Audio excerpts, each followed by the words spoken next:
নমস্কার, চলে এসেছি একটা নতুন ভিডিও নিয়ে। খুব ছোট্ট একটা ভিডিও।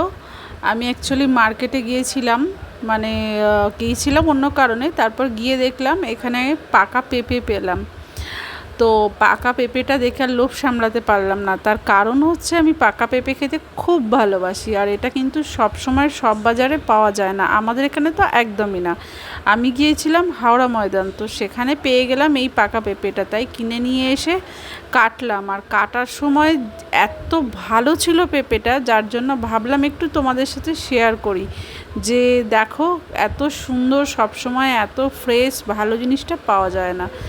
তো তোমাদেরও কেমন লাগলো, আর কে কে খেতে ভালোবাসো এই পাকা পেঁপে, সেটা একটু কমেন্ট করে জানিও।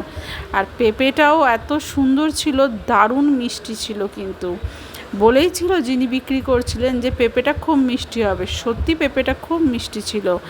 আর তোমাদের মধ্যে আর কে কে আছো যারা পাকা পেঁপে খেতে ভালোবাসো আমার মতো, তারা কমেন্টে জানাবে। বাই।